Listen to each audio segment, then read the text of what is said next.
하나님 말씀 봅니다. 열왕기상 1장 1절에서 6절의 말씀까지 교독하겠습니다. 다윗 왕이 나이가 많아 늙으니 이불 덮어도 따뜻하지 아니한지라. 그의 시종들이 왕께 아뢰되 우리 주 왕을 위하여 젊은 처녀 하나를 구하여 그로 왕을 받들어 모시게 하고 왕의 품에 누워 우리 주 왕으로 따뜻하게 하리이다 하고 이스라엘 사방 영토에 아름다운 처녀를 구하던 중 수넴 여자 아비삭을 얻어 왕께 데려왔으니 이 처녀는 심히 아름다워 그가 왕을 받들어 시중 들었으나 왕의 잠자리는 같이 하지 아니하였더라.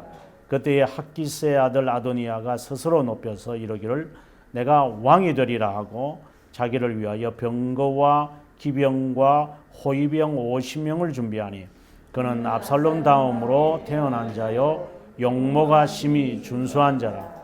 그의 아버지가 내가 어찌하여 그리하였느냐고 하는 말로 한 번도 그를 섭섭하게 한 일이 없었더라.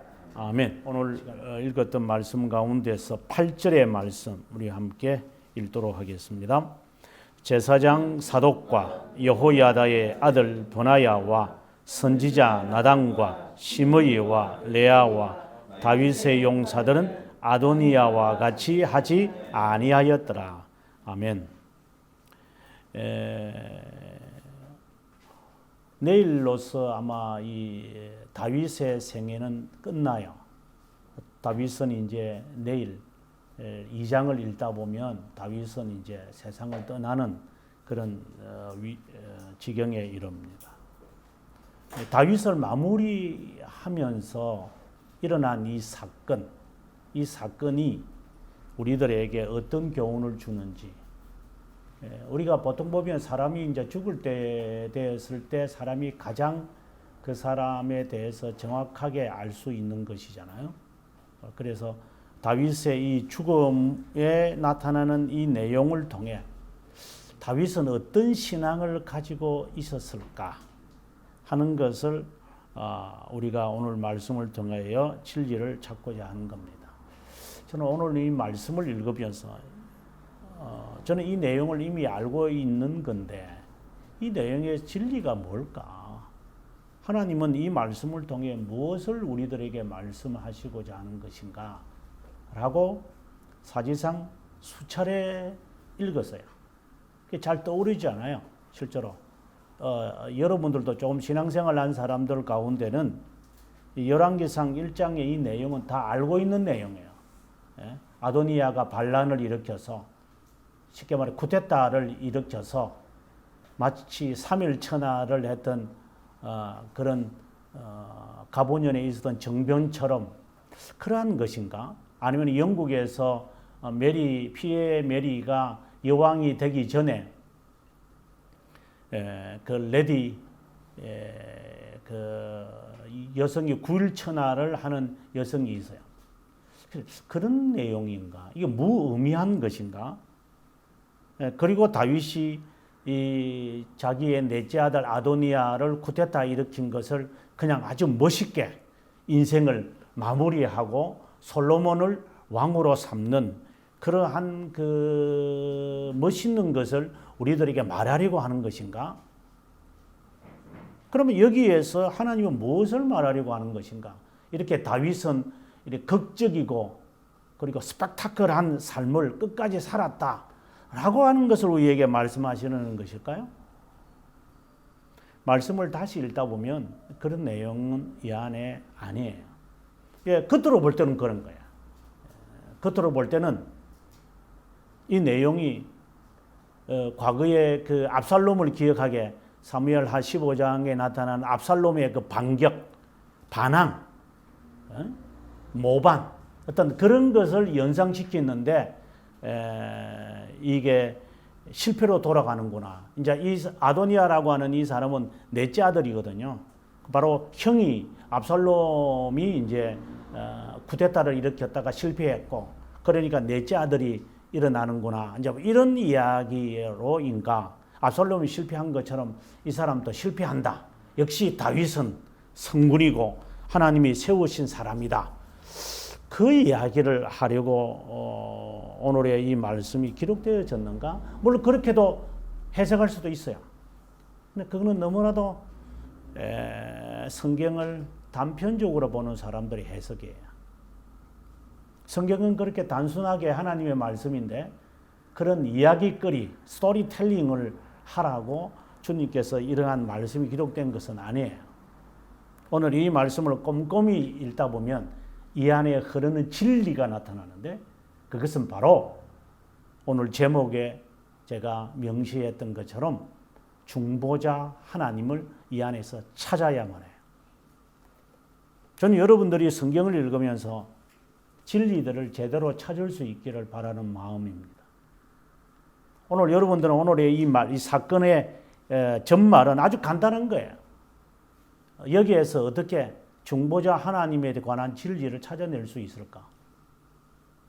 오늘의 이 사건을 어떻게 봐야 되느냐면 하나의 클루가 되는 이야기가 나오는 건데 6절에 보면은 압살롬 다음에 태어난 용모가 심히 준수한 자 아도니아가 쿠데타를 일으키는 것에 대한 좀 이야기를 해내려가면서 압살롬 다음에 태어난 그래 넷째 아들이죠.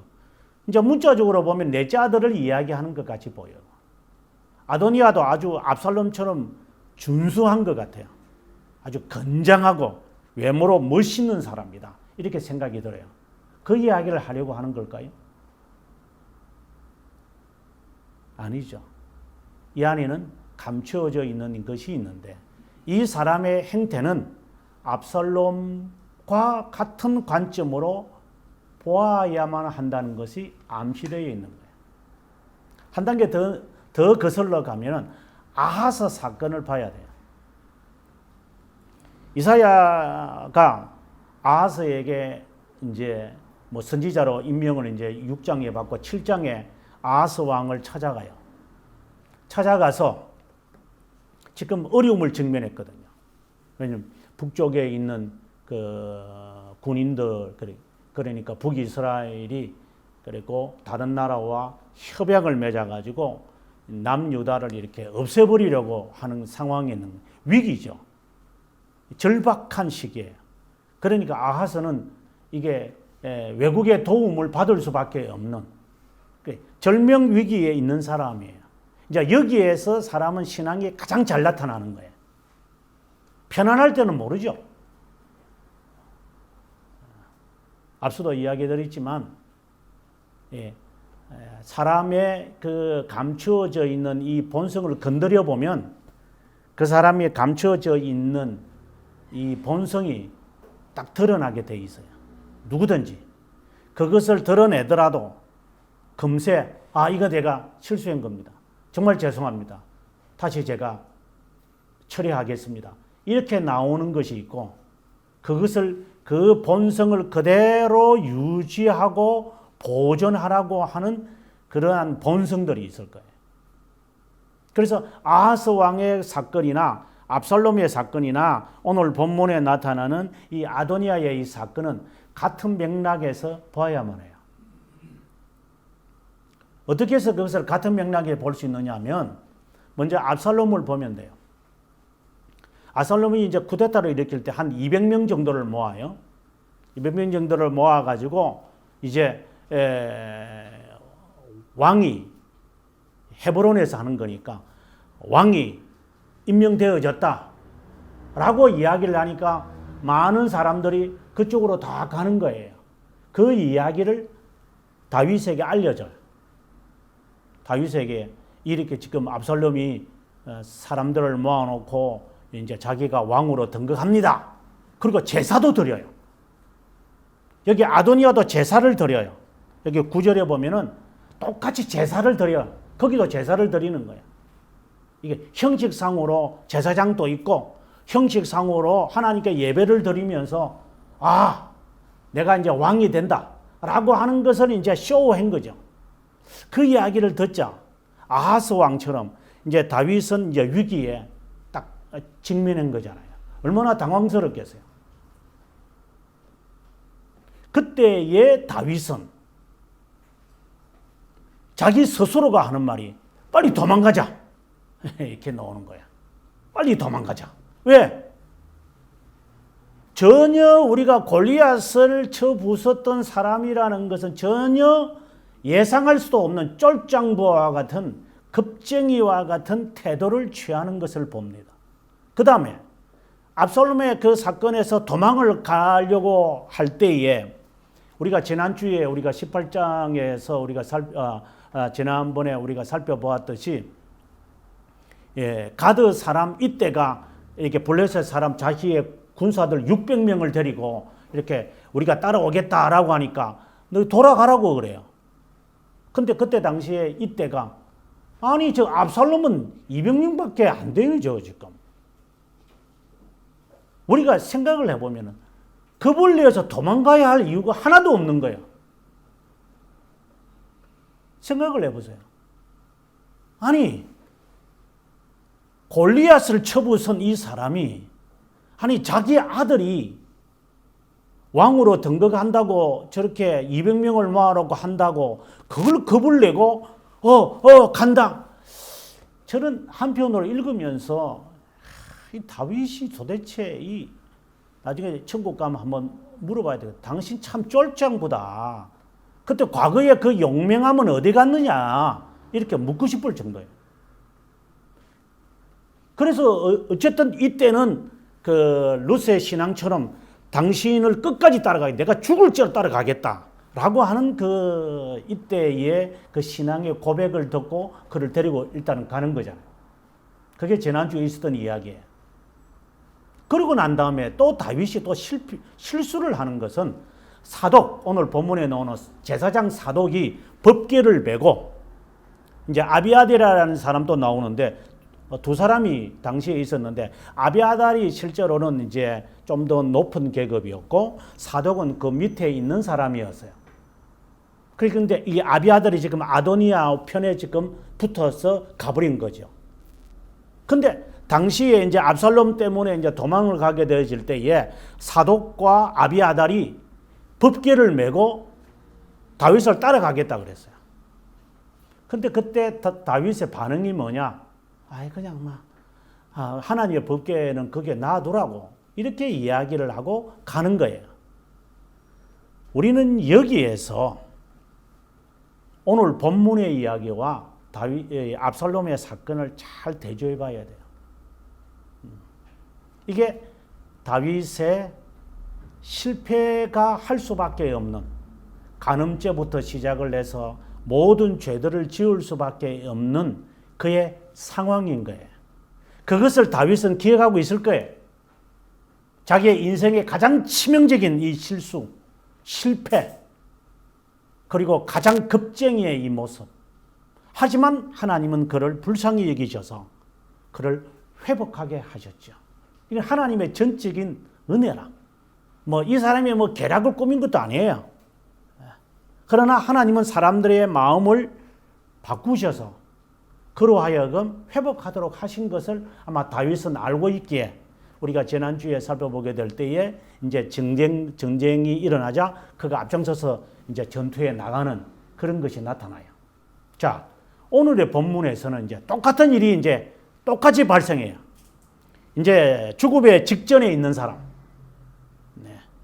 어떻게 다윗이 반응을 했을까? 먼저 오늘 본문의 1절을 보면 시작을 이렇게 합니다. 이야기의 시작이에요. 다윗 왕이 나이가 많아 늙었다. 이불을 덮어도 따뜻하지 않는다. 이게 다윗의 나이 많은 것을 지금 이야기하려고 하는 걸까요? 문자적으로는 그렇죠. 다른 말로 한다면 다윗이 얼마나 연약한 가운데 있음을 지금 이야기하고 싶은 거예요. 나이가 들어서 그가 이불을 덮어도 따뜻하지 않는다.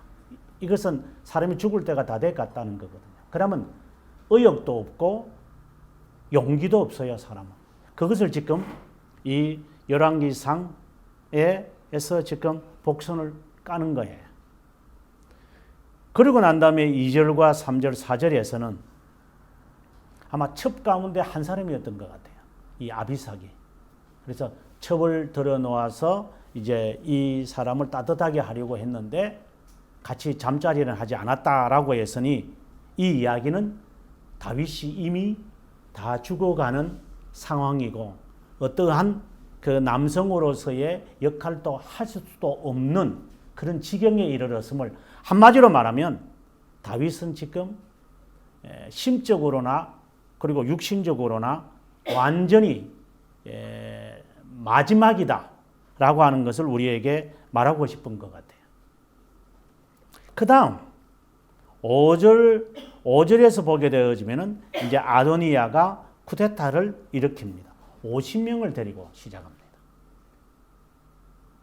그런데 6절에 가서 또다시 우리들에게 하나의 힌트를 주는데 그의 아버지가 내가 어찌하여 그리하였느냐고 하는 말로 한 번도 그를 섭섭하게 한 일 없다.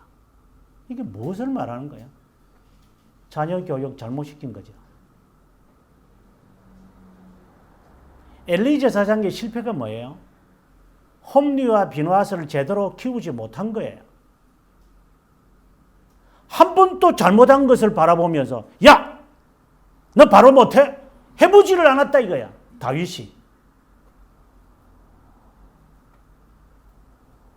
보통 자녀를 양육하는 사람들을 보면은 마마보이를 키우는 경우가 지금 한국 사회가 특별히 그러더라고요.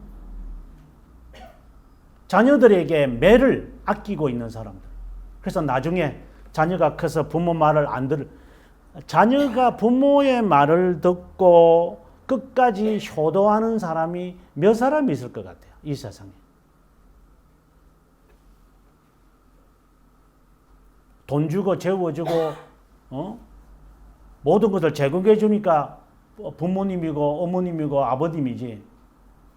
계속 자녀들한테 야, 돈 주라, 용돈 주라, 내가 어디 아프다, 내 데리고 가라. 그렇게 해보십시오.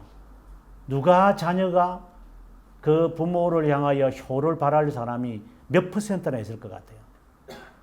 10,000명 가운데 1명이라도 있을 것 같아요?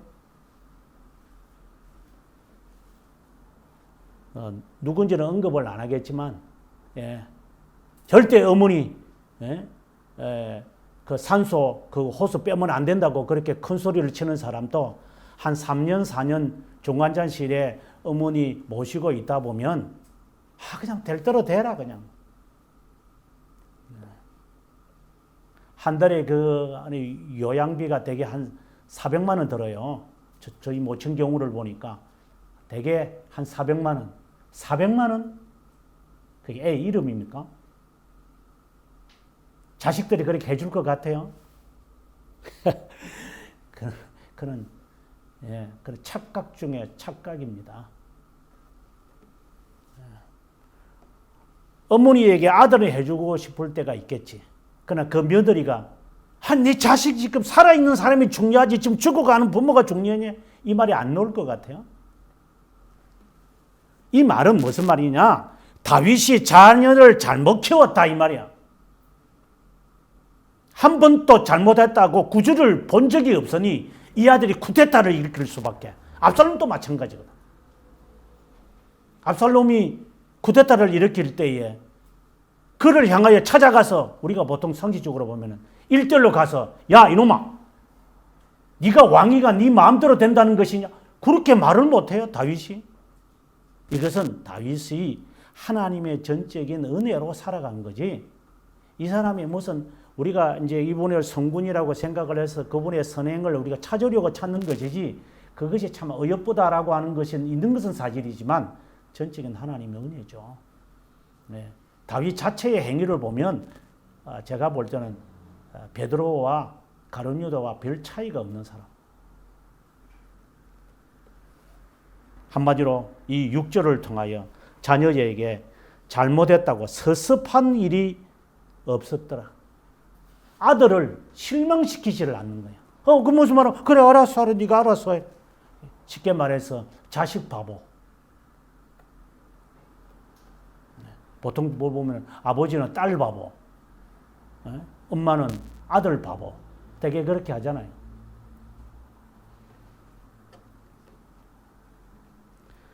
자, 그 다음에 내용을 보면은 7절에 보면은 아도니아가 요압과 아비아들과 모의했다. 요압은 정말 다윗의 오른팔로 역할했던 사람입니다. 제가 지난주에도 칭찬할 정도로 정말 어떤 경우에도 그는 다윗을 거역하지 않았어요. 하지만 요압은 나중에 솔로몬에게 죽임을 당합니다. 왜 그러냐? 오늘의 이 쿠데타의 사건에 아마 가담한 것도 있겠지만 다윗이 솔로몬에게 이야기하는 거죠. 저 요압이라는 사람이 어떤 사람이라는 것을 알고 있어요. 왜? 아브넬, 이제 사울 왕의 오른팔이었던 아브넬을 죽이지 마라 했는데 요압이 자기 동생을 죽였다는 사실을 알자 요압이 생각에 아브넬 네가 내 동생을 죽였으니까 나도 너를 죽인다고 명령을 어기고 죽여버려요. 이것을 다윗은 기억하고 있어요. 언젠가는 저 사람이 지 의견에 옳은 대로 행동할 것이라는 것을 다윗은 알고 있는 거예요. 오늘 본문이 드디어 요압이 자신의 본색을 드러내는 겁니다. 요압은 생각을 했겠죠. 이제 왕은 죽고 이제 그래도 건장하고 멋있는 아도니아가 왕이 되어야지. 아니 솔로몬과 같은 그 어린애이, 저런 어린애이가 왕이 되었어야 되겠느냐? 이런 생각을 아마 그가 했는지도 모르겠어요. 우리는 뭐 성경에 나타나지 않으니까 우리가 상상으로 해보는 거예요. 그 다음에 아비아달, 이 사람은 당시에 최고의 제사장이에요. 이 두 사람과 함께 모의했다, 모반을 꾸몄다는 거잖아요. 이제 압살롬과 같은 성격의 모반을 꾸몄어요. 그런데 그 다음에 8절의 내용은 상당히 대비적이고 오늘의 말씀에 이제 실마리를 제공하는 내용입니다. 7절에서는 장군 요압, 제사장 아비아달. 근데 8절에 가서는 제사장 사독, 여호야다의 아들 브나야, 선지자 나단. 그러면 7절에 무엇이 빠졌어요? 선지자가 빠진 거예요. 하나님의 뜻이 되려면, 하나님이 함께 한다는 것이 되려면 세 가지가 구비되어져야 돼요. 첫 번째가 제사장, 두 번째가 왕, 세 번째가 선지자예요. 7절과 8절은 마치 우리들에게 이 이야기를 제안하는 거예요. 그런데 오늘의 이 이야기가 8절로 끝나는 것이 아니라 10절에 가보면 또다시 선지자 나단, 버나야와 용사, 동생 솔로몬은 청하지 아니하였나이다. 그 다음에 또다시 26절에 가보면 나와, 여기서 나라는 것은 나단을 말해요. 제사장 사독, 버나야. 그 다음에 32절에 가보면 또다시 제사장, 사독, 선지자, 나단, 버나야. 버나야는 장군이거든요. 그 다음에 또다시 38절에 가보면 제사장, 사독, 선지자, 나단, 버나야. 또다시 44절에 제사장, 사독, 선지자, 나단, 버나야. 무엇을 말하는 것 같아요?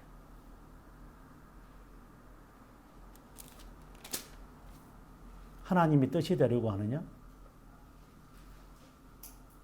겉으로는 제사장도 있고 겉으로는 왕도 있고 겉으로는 제사도 드리고 하나님이 계시고 하나님의 뜻이다.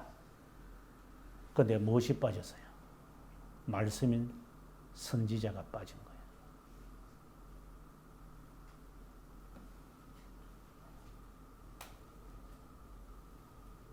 앞서 우리가 공부하면서 이야기했던 것처럼 교회가 말씀이 있으면 된다. 말씀. 그리고 성례 행하면 된다. 성례. 핍박받는 가운데 있었던 성도들이 작성했던 별직하에 보면 기강이 있어야 한다. 어디 있어요? 한국교회 기강이 있어요? 흐르는 물처럼 지 마음에 내키는 대로 가고 싶은 대로 가고 오고 싶은 대로 오고 싫은 소리 하면은 뭐 내가 잘못했는데 내가 교회가 이거밖에 없나? 아무 데나 가면 되는 거지. 어디다가 그런 말을 하는 자들을 모의를 하는 아도니아와 다를 바가 있어요. 겉으로 말씀이 있고 겉으로 제사를 드리고 겉으로 한다? 거기에는 기강은 어디 갔어요? 형식상으로는 장군, 왕 앉혀놓고 형식상으로는 제사장 앉혀놓고 형식상으로는 제사를 드린다. 이제 다 구비했다 생각이 들어요? 그러면 말씀이 선지자는 어디에 갔는데? 왜 이것을 이 1장에서 이것을 반복하며 6번이나 반복할 것 같아요? 앞서 아하스 왕을 이야기했어요. 아하스의 경우를 한번 돌아가 봅시다. 절명위기에 빠졌던 아하스에게 찾아갔어요. 선지자가. 즉 이사야가 6장에서 이제 선지자 소명을 받고 7장의 사건이에요. 한 징조를 구하라 그래요. 한 징조. 그리고 그가 하는 말이 나는 안 구할랍니다. 그러니까 이사야 선지자가 하나님 스스로가 그 징조라는 것은 실제로 말하면 표징이거든요. 사인을 보이겠다 하면서 임마누엘을 이야기합니다. 오늘 본문에서 나단이 선지자입니다. 제사장과 왕을 구비되어 있는 상황 속에서 선지자 나단이 바세바를 찾아가서 바세바에게 하는 말입니다. 당신이 먼저 들어가십시오. 그리고 이어서 제가 들어갈 테니까. 자, 상황적으로 바라봤을 때 압살롬의 경우보다 훨씬 어려운 상황이야.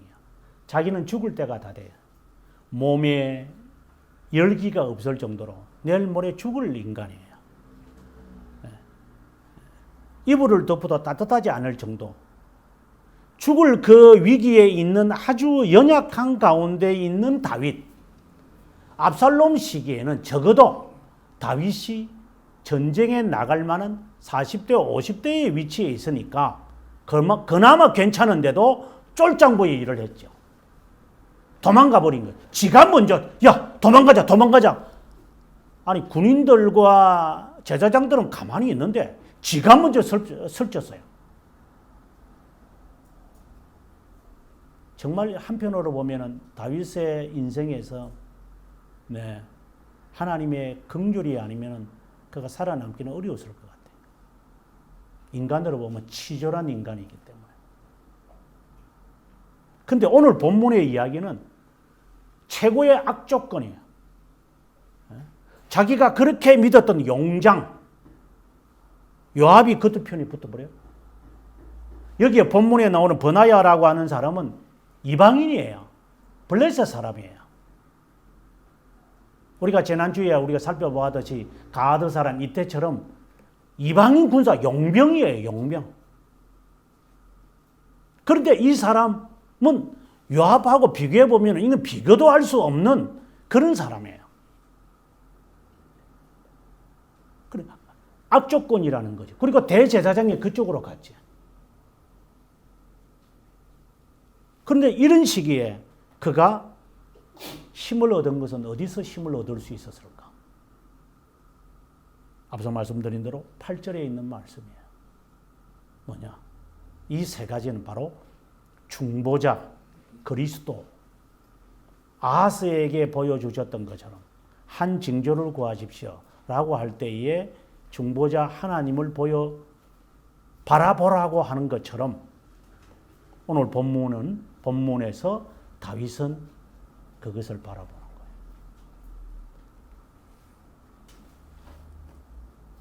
충보자 하나님. 이것이 제가 볼 때는 다윗에게 인간성이 아니라 하나님의 긍휼이다. 나중에 여러분들이 하이델베르그를 이제 오늘 오후에 우리가 공부를 한번 해보려고 하는데, 하이델베르그 32문에 이런 질문을 던져요. 당신이 왜 기독교인입니까? 뭐라고 대답을 해요? 당신이 왜 기독교인입니까? 기독교인이라는 그 불려야 할 이유가 어디에 있습니까? 이거는 우리의 정체성을 지금 질문하는 거예요. 지금 수많은 사람들이 기독교인이라 그래요. 제가 볼 때는 우습지도 않지만, 기독교인이 그렇게 우스운다는가? 아무나 기독교인이라나 핍박받을 때 로마 총독이나 황제가 너 이름 뭐야? 라고 물어보면 나는 기독교인입니다. 토마스 모우가 크리스천 사이언이라고 하는 사람을 이제 화형을 불태워 죽일 때 그에게 질문하는 게 있죠. 본인은 로만 카톨릭이고 이 사람은 이제 프로테스탄트니까 저놈을 죽여야 될 테니까 어떻게 죽여야 할 제목이 없잖아요. 그래서 그에게 찾아가서 너 이름이 뭐냐? 그러면 이 사람 이름이 사이먼이라고 이야기할 줄 알았더니만 나는 영어로 그대로 대답을 하면 I'm Christian man. 나는 기독교인입니다. 아니 너의 이름이 뭐냐고. 저는 기독교인입니다. 기독교인이라는 개념을 알고 여러분 신자라고 말합니까? 아무나 기독교인이 되는 줄 아세요?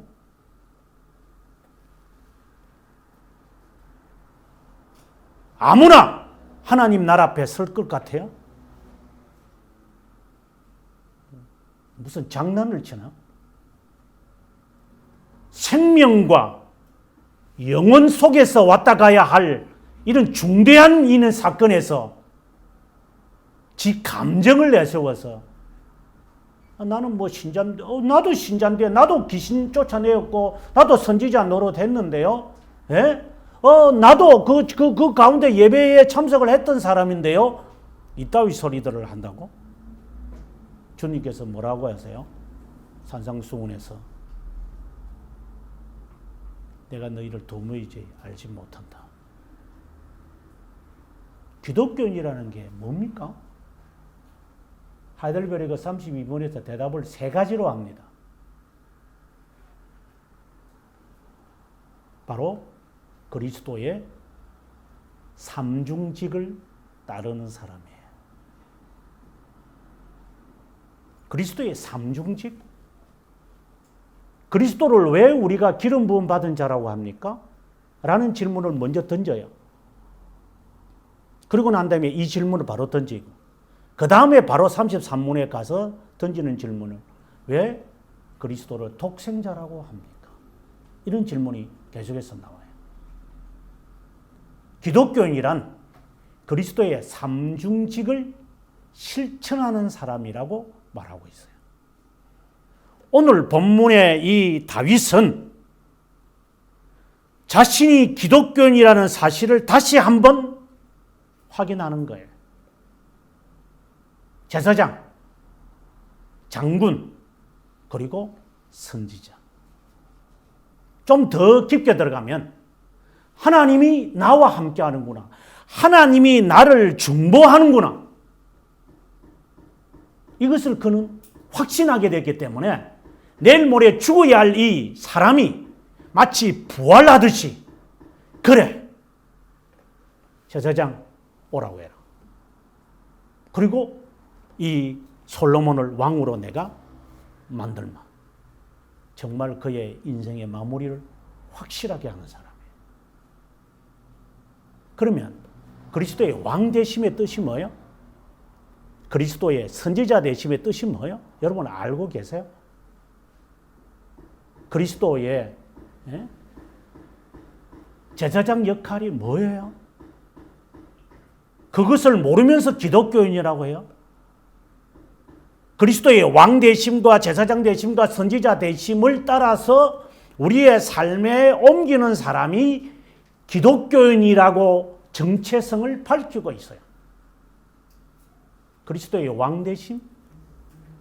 우리는 이야기해요. 주님이 우리를 보호하시고, 그리고 우리가 사탄의 세력에서부터 우리가 실패하지 않도록 늘 지키시고, 세상 끝날까지 내가 너와 함께한다. 그건 좋은 말이에요. 참 하나님이 우리를 보호하신다는데, 아무리 우리가 7번 넘어져도 다시 한번 일어나는다는데 얼마나 좋은 말이에요? 그런데 그것이 우리의 삶에 어떻게 나타나요? 우리는 전투를 해봤어요. 신앙의 전투. 신앙의 갈등이 있을 때, 뭐 어려움만이 아니라 신앙의 이런 흔들림이 있을 때 하나님의 보호하심을 믿으면 선택해 본 경험이 얼마나 있어요?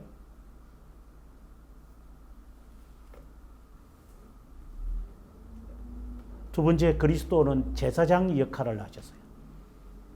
자기 희생이죠. 우리는 그리스도를 위하여 우리 희생을 뭘 했어요?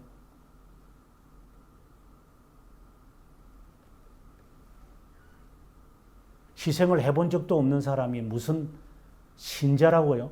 기독교인이라고요? 지나가는 강아지 새끼가 웃겠다. 그리스도를 위해서 우리가 무슨 핍박을 받아봤다고, 무슨 어려움을 자기 희생을 했다고, 자기 자존심 건드리면 이걸 견디지 못하는 인간들이 무슨 기독교인이라고 그래요? 자기 감정 하나 죽이지 못하는 인간이, 무슨 자기 부인을 하지 못하는 인간이 중생을 했다고요?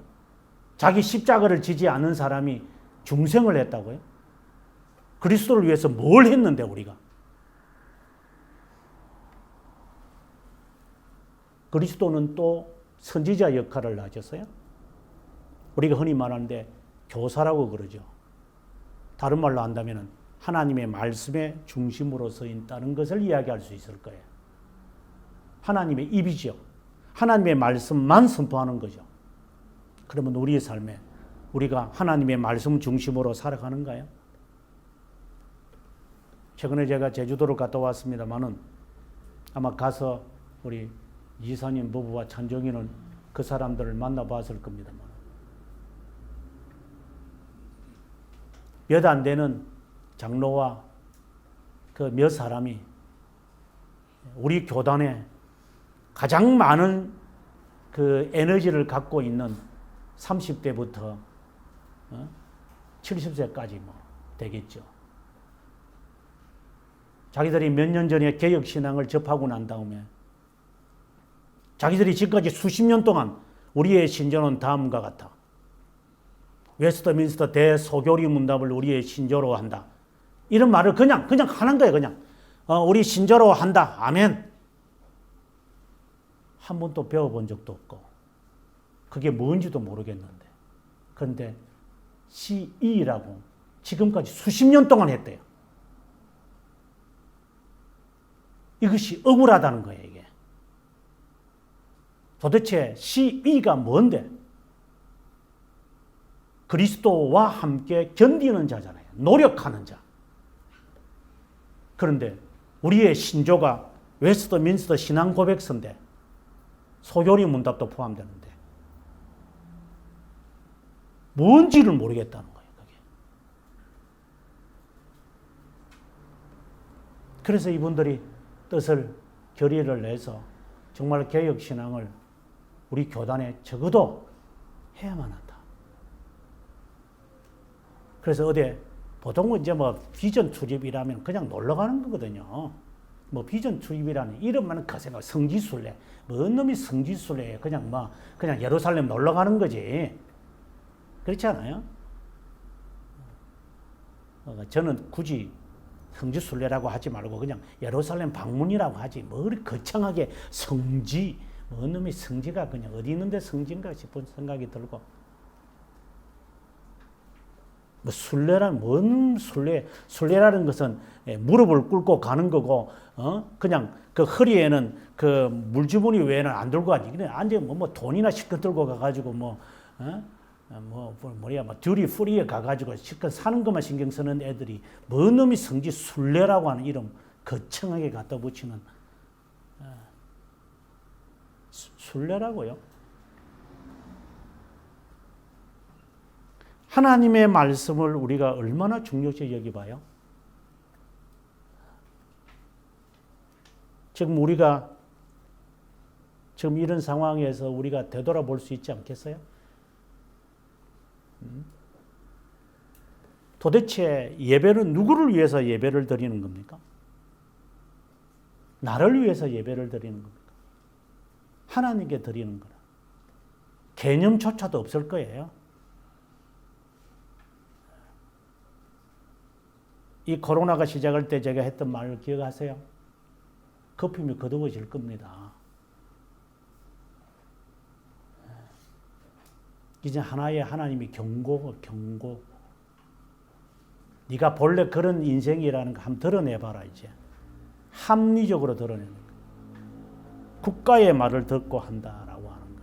법을 지켜야 하지만 국가의 말에 우선순위 두는 인간들이 기독교인이라는 거 이름만 명찰만 붙이고 다니는 사람들이 잘 걸러져야만 되겠죠. 다시 본문으로 돌아와서 1절부터 시작하는 다윗의 이 늙음, 무력, 연약 이것을 서술하고 난 다음에 아도니아가 마치 왕자의 난을 일으키는 것처럼 태종이나 그리고 이 쿠데타 우리나라에도 쿠데타를 일으키는 사람이나 그처럼 그가 쿠데타를 일으킬 정도로 다윗은 연약한 가운데 있었지만 그가 아하스와는 다르게 압살롬 경우와는 다르게 그가 대처할 수 있었던 것은 무엇일까?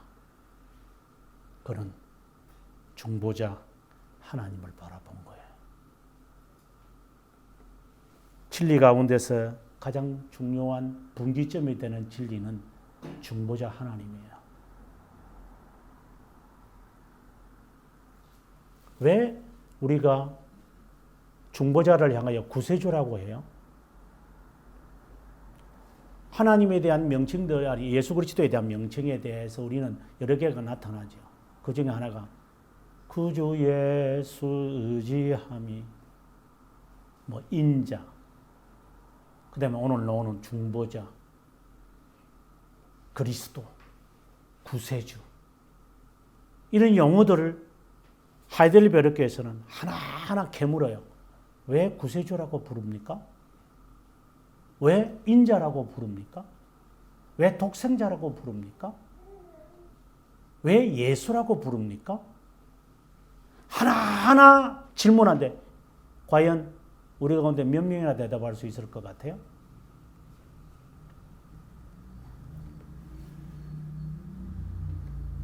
왜 중보자가 중요합니까? 왜 중보자 하나님을 바라보는 이 다윗이 이런 힘을 얻을 수 있을 것 같아요? 결론적이지만 우리의 삶에서 중보자 신앙을 갖고 있지 않으면 어떤 어려움도 못 견딥니다. 왜? 그분이 나를 중보할 거고 그분이 나를 지킬 거고 그분이 나를 인도할 거잖아요. 다윗의 행위 때문에 하나님이 무슨 선행이라는 게 있어요, 이 사람이? 용감한 것은 있죠. 하나님이 함께 한다고. 이 모든 것은 다 중보자의 신앙이라. 그때도 하나님이 힘을 주셨고 다 하나님이 주신 거예요. 자기가 목동 출신이에요, 이거는.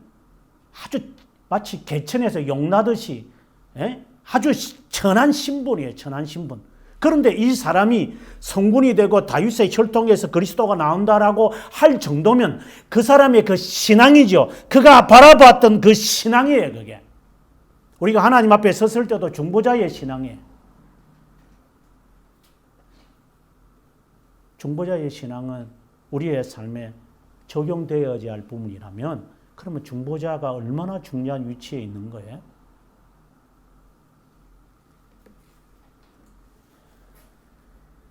우리가 신앙 고백서 항목을 이렇게 쭉 이렇게 외우다 보면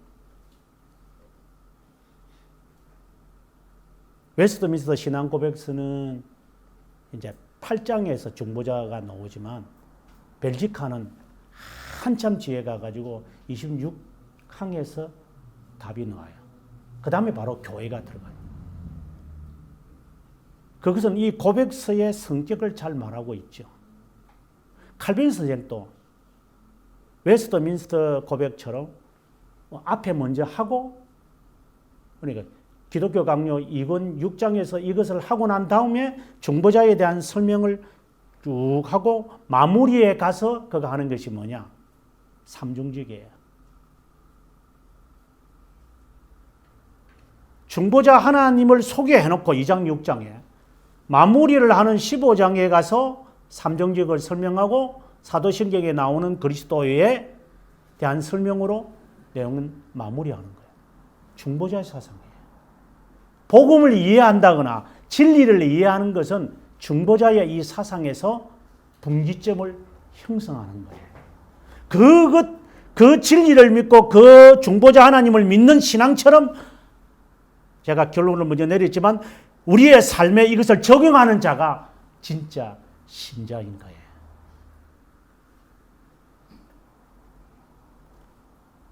죄의 문제를 해결할 분이 중보자다. 그 중보자 그 하나님이 율법에서 어떻게 나타났고 십계명에서 어떻게 나타났고 그분이 어떻게 낮아졌고 높아졌고 그분이 우리를 위하여 지금도 높아지심 속에서 나를 위하여 뭘 하시고 앞으로 다시 오시는 구세주 즉 구속자 하나님 보복자 하나님 이것에 대한 정확한 개념을 가지면서 우리의 삶에 적용하는 것이 저는 기독교인이에요. 그게 중보자 신앙을 갖고 있는 사람들이 아무런 개념 없이 그냥 내가 필요하면은 하나님이 뭐 더 응답해 주겠지 뭐 도와주겠지 뭐 내가 이렇게 하잖아. 지금 다윗이 무슨 행위를 우리가 선하게 행동하려는 게 있어요? 내일 모레 죽을 인간이